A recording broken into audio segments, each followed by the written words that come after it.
ఆ, ధన్యవాదాలు సార్ పెద్దయినా. నేను ఈ వీళ్ళు పేర్కొన్న అంబేద్కర్, ఎందుకంటే బడ్జెట్ అనేది ఒక అంకెలు సంఖ్యలే కాదు, అదొక నైతిక కోణం ఉండాలన్నాడు అంబేద్కర్ గారు.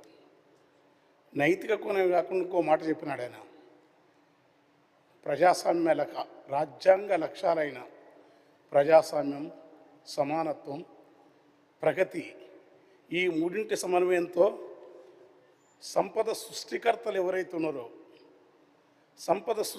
ఎవరైతున్నారో వాళ్ళు ప్రాథమికంగా వాళ్ళకు చేరిన తర్వాతనే మిగతా వాళ్ళకి చేరే లక్ష్యం మన రాజ్యాంగానికి ఉండాలా అని అంబేద్కర్ చెప్పిన మాటనే. అది నేను కొత్తగా ఉన్నది, అది ఆయన చెప్పడమే కాదు, నోబెల్ బహుమతి గ్రహీత అమర్త్య సేన్ గారు ఒక మాట ఉన్నారు, నా ఆర్థిక ప్రతిపాదనలకు నాకు ప్రపంచంలో వచ్చిన గుర్తింపు కారణం ఎవరంటే నేను ఆర్థిక పితగా భావించే అంబేద్కర్ నా స్ఫూర్తి కన్నాడు. ఆ మాటకు వచ్చినప్పుడు వీళ్ళు ఈ సంవత్సరం పెట్టిన 3,24,324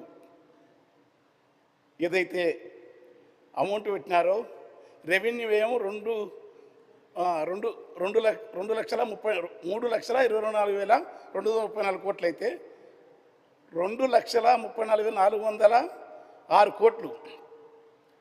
ఇది బాగా అద్భుతమైన లెక్క. కేరళ గవర్నమెంట్ కంటే ఉత్తరప్రదేశ్ గవర్నమెంట్ ఎక్కువ బడ్జెట్ ఉంటుంది, తర్వాత మహారాష్ట్రది ఎక్కువ ఉంటుంది, తర్వాత రాజస్థాన్, గుజరాత్ అవి వస్తాయి. కానీ తెలంగాణ బడ్జెట్ చిన్న విషయం ఏం కాదు అంకెలు చూస్తే. కానీ 2024-25 ఇంతకుముందు కూడా 25-26లో కూడా ఇలాగనే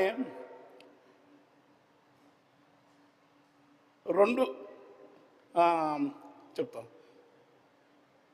2,25,026 పెట్టి 1,38,270 కోట్లు మాత్రమే రెవెన్యూ ఏం చేసినారు. 60% మాత్రమే ఖర్చు చేసినారు, 40% చేయలే. 6 గ్యారంటీల లేకనే ఇవి కూడా పేపర్ల మీద ఉండడానికి ప్రయత్నం, అంటే కావాలని చేయరు పాలకులు ఎవరు, ఎందుకంటే వీళ్ళకు మంచి ఆదర్శాలే.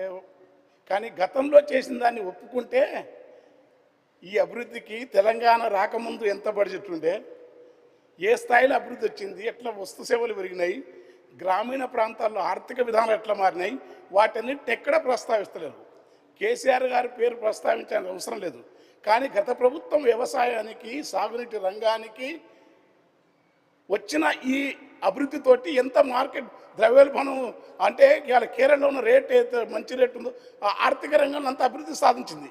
కానీ అది మాత్రం ఎక్కడ చెప్పరు. ఎందుకు చెప్పారంటే చెప్పాల్సిన అవసరం ఉంది. తెలంగాణ వచ్చినట్టుకంటే పరిస్థితి ఇప్పుడు సభ పరిమితి వల్ల, సభ సమయం వల్ల తెలంగాణ ఎట్లున్నది, తర్వాత వచ్చిన ఈ 10 ఏళ్లలో ఏమైంది, ఆ 10 ఏళ్ళ తర్వాత ఏమైందని మొత్తం వివరాల్లోకి వెళ్ళి సమయం తీసుకోవడం భావ్యం కాదు. కనుక నేను చెప్తున్నంటే కేసీఆర్ వచ్చినాటికి, కేసీఆర్ వెళ్ళిన 10 ఏళ్ళ తర్వాత ఇప్పుడు జరుగుతున్న దానికి ఎలాంటి పరిస్థితి ఉంది. నిజంగానే ఇవాళ వీళ్ళు ఇచ్చిన హామీలు నెరవేర్చకపోవడానికి చాలా కారణాలే ఉంటాయి.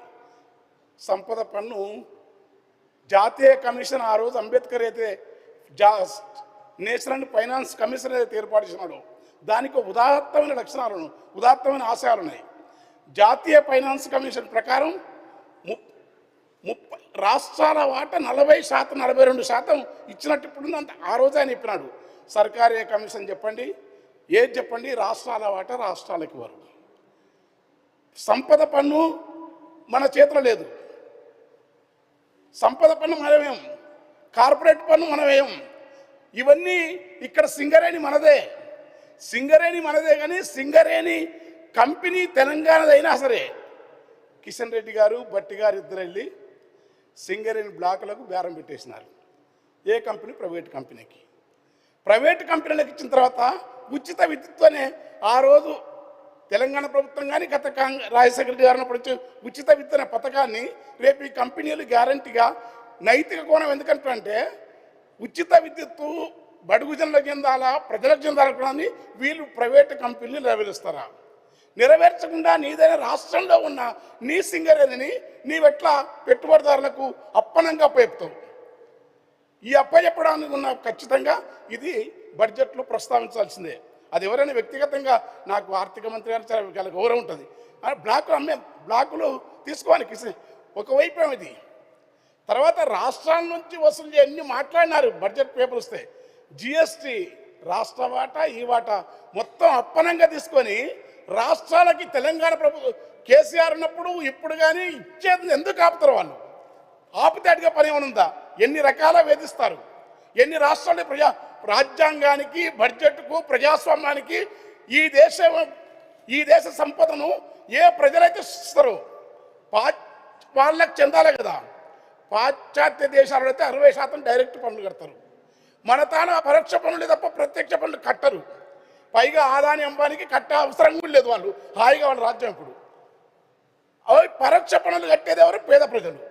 ఏ ప్రజలైతే ఆ పన్నులు కడతారో వాళ్ళకి ఇచ్చే దగ్గర, వాళ్ళకి అందజేసే దగ్గర ఇక్కడ బహుజనుల, బీసీల, ఎస్సీల, వృత్తికారుల, కార్మికుల వీళ్ళ సంక్షేమం పట్ల ఈ పాలకులకు ఏమాత్రం చిత్తశుద్ధి అనేది ఉంది.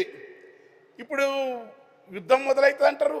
మరి ఇంత బడ్జెట్ రెవెన్యూలు పెట్టినప్పుడు రేపు కూడా పేపర్లు ఉంటే పెరిగిన దానికి వీళ్ళు ఎట్లా ఇస్తారు? రాజీవ్ యువ వికాస పథకానికి చాలా తక్కువ బడ్జెట్ పెట్టినారు. 6,000 కోట్లు. ఎంతమందికి ఆడే రోలు నోరు తెరవదు, రోకలు ఆడదు. రోలు నిండదు, రోకలు ఆడదు. తర్వాత ఎస్సీలకు మాత్రం నాకు తెలిసి ఇది గొప్ప బడ్జెట్. 11 బీసీలతో పోల్చుకుంటే ఎస్సీలకు మంచి బడ్జెట్ ఉండదు. ఈ బడ్జెట్ను కరెక్టే, మంచి అంటే ఉన్నంతలో ఎందుకంటే మంచిది. చేవెళ్ళ డిక్లరేషన్లో 3 కార్పొరేషన్లు ఇస్తామని వాళ్ళే ఖర్గే గారు చెప్పినారు. మాలల కోటి, మాదేల కోటి, ఉపకులాల కోటి. ఈ హామీని ఎందుకు వీళ్ళు నివర్తిస్తున్నారు? బడ్జెట్ పెట్టేసి మళ్ళీ ఈ కోటకు ఎక్కువ వచ్చింది, ఆ కోటకు వచ్చి ఇప్పటికే అయినట్టే. ఖచ్చితంగా 3 కార్పొరేషన్లు కనుక ఏమన్నా జెన్యూన్ అనిపిస్తే మీరు చెప్పింది అది న్యాయం కూడా. ఎందుకంటే అన్నీ ఎవరి కాళ్ళు విభేదమైన ఒక ఆదివాసులు ఇప్పటికే బాధపడతా ఉన్నారు. ట్రైబల్స్ కూడా 12 ఇచ్చినారు. తక్కువ 7 లక్షలు 7-8 వాళ్ళలో కూడా ఆదివాసులు గదబ, జాతాపులు ఖమ్మం జిల్లాలో ఉంటారు. గోండు, కోలాం, తోటి, ఆత్రం, మేస్త్రం, చెంచు, కోయ ట్రైబల్స్లో కూడా ఈ విభేదం ఉంది. వాళ్లకు సంబంధించి ఏ కమ్యూనిటీ కార్పొరేషన్ లేదా పూర్తి ఇండిజినస్ ఉండి ట్రైబల్స్ అంటే అడవిని ఆధారం చేసుకున్న ట్రైబల్స్కు బయట సపరేట్ కార్పొరేషన్ వాళ్ళకి అవసరం ఉంది. అదొకటి ఇవాళ దళితుల్లో కార్పొరేషన్లు ఖచ్చితంగా ఈ 3 కార్పొరేషన్లు వాళ్ళు ఇచ్చిన హామీని నెరవేర్చాలి. తర్వాత ఉద్యోగాలని వీళ్ళు ఏవైతే చెప్తుండ్రో అవన్నీ గత ప్రభుత్వంలో ఇచ్చిన నోటిఫికేషన్లు ఆగి ఎక్కువ శాతం వాళ్ళు అవే దాన్ని తిరిగి ఇచ్చినారు. వాళ్ళు నోటిఫికేషన్లు వేసినారు, వాళ్ళు కొన్ని ఇంటర్వ్యూలు చేసినారు, కొన్ని తీసినారు. కనుక తర్వాత వంటశాలల ఆధునీకరణ కాదు. పాలమూరు యూనివర్సిటీ, ఉస్మానియా 2 సంవత్సరాల నుంచి మెస్ పిల్లలు వస్తున్నాయి. పిల్లలకు సంపన్నుల పిల్లలకంతా బెడ్స్ పిలాని టాటా ఇన్స్టిట్యూట్లు, అమెరికా. ఇప్పుడు కింది వర్గాలన్న బీసీ కులాన్ని నేను ప్రస్తావించాలని పేదరికం వల్లనో దైన్యం వల్లనో ఈ దేశంలో ఉన్న సామాజిక అసమత్వం వల్ల ఆ యూనివర్సిటీలో ఉన్న అంత పేద పిల్లలు 2 సంవత్సరాల నుంచి వాళ్ళకి మెస్ పిల్లలు వస్తలేవు. వాళ్ళకు పెట్టకపోతే కొత్త ఎట్లా వాళ్ళు ఎంత మేధా వికసన రాకపోతే వాళ్ళలో జ్ఞాన రకం అయిపోతారు. వాళ్ళకి ఎట్లా మీరు కనుక మెస్సు బిల్లులే లేకుండా ఇన్ని రోజులు ఆపితే తర్వాత వంట రూములు ఆధునీకరణ చేయడం బాగుంది. కానీ కాంట్రాక్ట్ పద్ధతిలో మీరు ఏమైనా ఇస్తున్నారు, ఎక్కడైతుండ్రో నాకు తెలిసిన ఒక సర్వేల మిత్రుడు, ఒక ఎకనామిస్టు, ఒక ఆరోగ్యకర్త చేసిన సర్వేలో అన్ని హాస్టల్లో కల్తీ సరుకులు, నాసిరకం సరుకులు వాడుతున్నారు. కల్తీ వాడే సరుకు అంతా కలిసి ఏమి కొని తిన్నగాని వెంటనే దవాఖానాకి వెళ్తే తినకపోతే తిప్పుడాయరన్నా, ఎవరన్నా తింటేనేమో కక్కుడాయరన్నా. పంచదారలో ఉన్న కల్తీ, మంచినీళ్ళలో కల్తీ, పాలు నీళ్ళ కల్తాయే, పసుపు పొట్లం వల్ల కల్తీ. పండ్ల రసాలు అనుకుంటే విషము తప్ప రసం లేదు. వేరుశనగ నూనెలో ఎముకల పొడి కల్తాయే, పసుపుల కల్తీ. ఈ కల్తీ సరుకులతోని పేద పిల్లలు తినాలా? మనకు మాత్రం ఆర్గానిక్ ఫుడ్లు, ఆర్గానిక్ హోటళ్ళు, మంచి ఆర్గానిక్ ఫామ్ హౌసులు, ఆర్గానిక్ ఫామ్ పాలు ఇప్పటికీ కల్తీనే కాదు, హార్మోన్స్ ఇంజెక్షన్ ఇచ్చి పాలను పొదుగును పెంచితే కొంచెం లాభం వస్తుంది. బ్యానింగ్ లేదు, దానిలో నిషేధం లేదు. కోళ్లకు నెల కోడిని 6 నెలల కోడి నిషేధం లేదు. మరి మీరు పెట్టే బడ్జెట్ అంతా నిఘా ఉండాలి కదా, ఏ ప్రజలు ఏం తింటున్నారు నిఘా ఉండాలి కదా. బడ్జెట్ అంటే కంక్లూడ్ చేయండి. నేను పొద్దున్న నుంచి మాట్లాడాలని కూడా అన్నా, కానీ మాట్లాడాలన్నారు. నాకు అంటే బడ్జెట్ నడిస్తే దాని చుట్టూ మాట్లాడతా. కంక్లూడ్ చేయండి. వినపడతలేదు, ముగించండి. మీకు ఇచ్చిన టైం అయిపోయింది. సాగు విస్తీర్ణం, పంటల విస్తీర్ణం, ఉద్యోగ అవకాశాలు, వ్యవసాయాధారిత పరిశ్రమలు, ఇవన్నీతో పాటు నాకు మాట్లాడాల్సి మర్చిపోయినా మూసి సుందరీకరణ, వ్యాపారుల కోసం అందలాకరణ. వ్యాపారులు మూసి ఖచ్చితంగా సుందరం చేయాలి. నేను అట్లా అనుకో, ఎందుకంటే నాకు నేను నాలాంటి వాడు రాజకీయ నాయకులను పేర్లు పెట్టి మాట్లాడను. కానీ మూసి ఎన్ని కిలోమీటర్ల దూరం? సూర్యాపేట దగ్గర 180, 100 తిరిగిపోతే 250. ఈ 56 కిలోమీటర్ల సుందరీకరణ చేస్తే మిగతాదంతా పోయినా.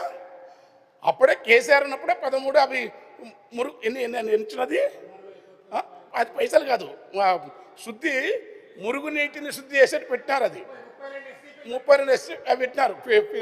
అది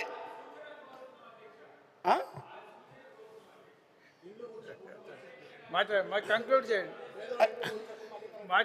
పేదవాళ్ళ ఇల్లు కూలిస్తే, ఎందుకంటే మీ లక్ష్యం, మీకు గాంధీ మహాత్ముడు మీకు మార్గం.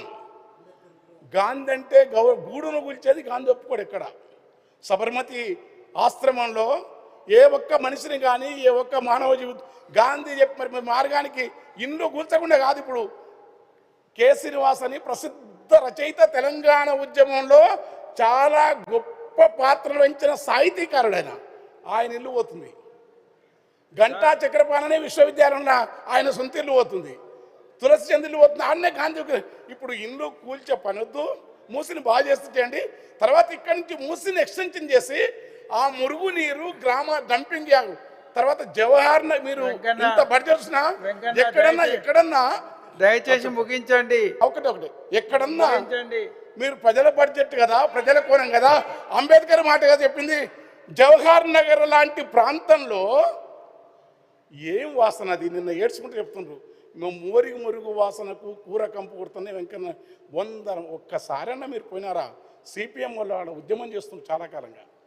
మీరు ఆ మూసి ఎట్లా ఉండాలా, జవహర్ డంప్ యార్డ్ ఉండాలా, అవేవి మార్చకుండా ఇండ్లు గురటి సుందరీకరణ తేమ్స్ నదిలకు చేస్తే చాలా సంతోషం. కానీ నివాస యోగ్యమైన వాళ్ళ గృహాలను వాళ్ళ అనుమతి లేకపోతే టైం తీసుకోండి, ఏమవుతుంది?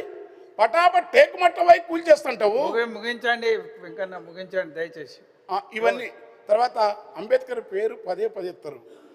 గత ప్రభుత్వం అంబేద్కర్ విగ్రహం ఎందుకు పెట్టిందో పెట్టినరు, అది కేసీఆర్ మీరు ఒప్పుకోలేదనుకో.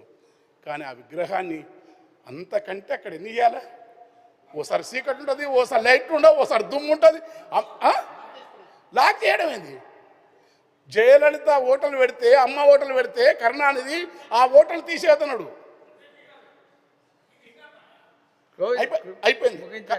కనుక టైం అయిపోయింది, ముగించండి. నేను అది నా ఉద్దేశం అంటే, ఈ బడ్జెట్ ఏది పెట్టినా సరే అది బడ్జెట్ సృష్టికర్తలకు మౌలికంగా వాళ్ళ ప్రయోజనాలు నెరవేర్చాలి.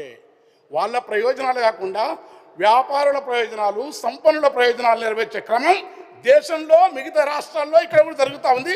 అది చాలా దౌర్భాగ్యమైన విషయం. తెలుగు నేలగానే తర్వాత అమరావతిలో వ్యాపారాలు బాగా జరగాలి, రిలేషన్ అంటే ఇల్లు కూడా ఒకటి క్రమం ఒకటి మొదలైంది, గుర్తుపెట్టుకోండి.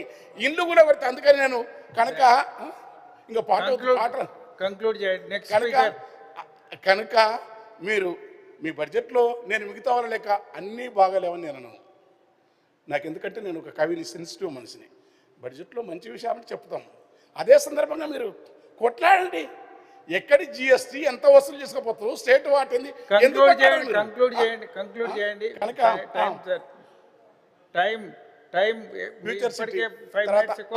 అయిపోయింది. లాస్ట్ ఆ ఫార్మాసిటీ వరద నీళ్ళు, ఆ కంపెనీల మురుగు నీళ్ళు, అద్భుతమైన ముచ్చుకుందా నది, అక్కడెక్కడ ఆ నది పుట్టిన వికారాబాద్ కొండల్లో అనంత పద్మనాయకుడి దివ్యమైన మహత్తరమైన నదీ ప్రాంతం. ఆ తేటనైన స్వచ్ఛమైన ఆ నది, ఆ మూసీ నదిని ఈ ప్రవాహాన్ని ఆపండి, సుందరం చేయండి, కానీ ఇండు మాత్రం గుల్చకండి. తర్వాత కార్మిక సంక్షేమానికి మాత్రం చాలా తక్కువ. ఒక్కటి ఈ లాస్ట్ మాట చెప్తా, సెంట్రల్ గవర్నమెంటు కనీస వేతన చట్టం అమలు చేయాలంటాడు ప్రధాని గారు. నేను ఆశ్చర్యపోయినా, అబ్బా ఎంత ఉందనుకున్నాను. కనీస వేతనం ఏంటంట 176 రూపాయల కంటే తక్కువ ఉండదు అంటాడు. 176 రూపాయల కనీస వేతన చట్టం ఉండద్దని కేంద్ర ప్రభుత్వం చెప్తే, కేసీఆర్ ఉన్న కాలంలో 500-600 రోజు కూలి ఉంది, గుర్తుపెట్టుకోండి. తర్వాత కార్మికుల సంక్షేమం పట్ల, కార్మికుల హక్కుల పట్ల, కార్మికులు పనిచేసే దాని పట్ల ఇతర రాష్ట్రాల వారు యాజమాన్యపు వర్గాల మీద ఏ నియంత్రణ లేదు. స్థానికులకే దయచేసి కూర్చోండి.